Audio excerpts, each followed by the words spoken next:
Good morning, good morning, good morning. This is LouAnn, and you are at LouAnn's Kitchen. Today I'm making for you today jalapeno cornbread, and it is in the Havencroft cookbook. So it's basically a throw together recipe. I love those. So let me turn you around and let me show you how to make it.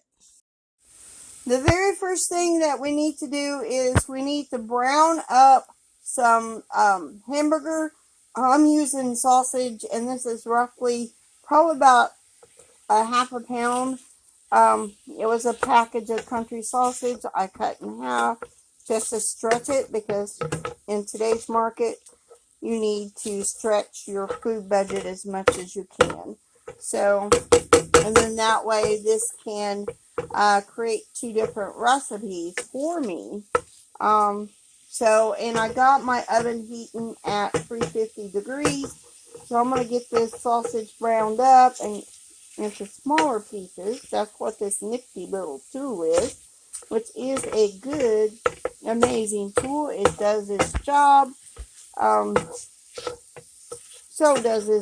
What it needs to do. So I'm going to get this browned up, and it calls for 1 chopped onion, and I will be adding it to my sausage once it starts getting browned and better. So let me move you on over to the mixer bowl, and let me show you what all I'm putting in this other than the sausage and the onion. So I got a cup of cornmeal. I am adding a teaspoon of salt and a half teaspoon of baking soda, not baking powder.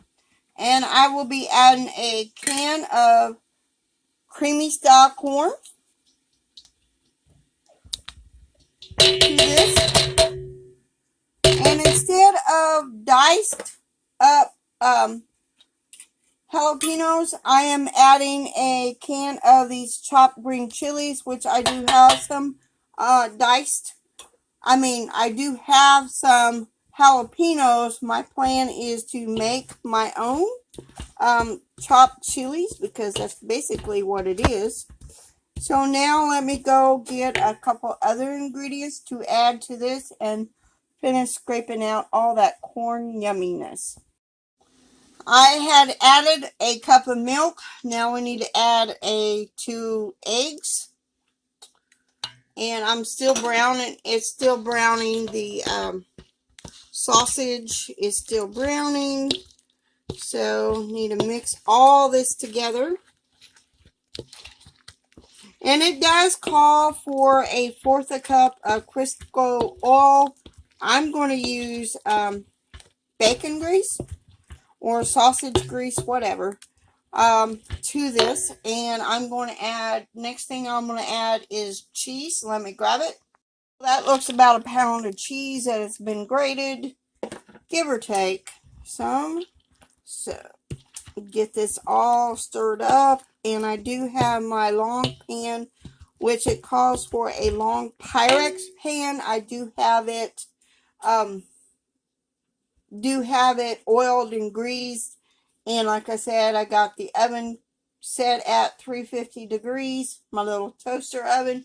So I am going to go ahead and check on the sausage and the onions, because we still have that left to put in here once it gets brown. And I'm going to add grease and all, y'all, because like I said, it called for 1/4 cup of Crisco, and I'm one to believe to try to use what you have. As regard to recipes, you can, kind of tweak the recipe here or there, not to a great extent where, you're messing with the recipe too much. But let me wait and get this sausage, and then I will pour it in our baking dish, and then we'll get it to baking. It says to put it in a sprayed long Pyrex dish. This is the Pyrex dish I got. I do have a couple others, but this is my old trusty one. So it says to bake for 30 minutes at 350 degrees. So we'll see how that is. And like I said before in another video, my toaster oven sometimes heats warmer than it usually is. So let's bake it and see how this is.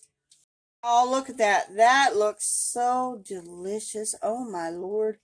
Looks so good. Oh, my, my, my. My, that looks so good. It's almost done, y'all. I'm going to shut my doors here. And like I said before in a previous video, I do bake in a toaster oven. So, don't that look good? Yum, yum, yum. That is supper tonight.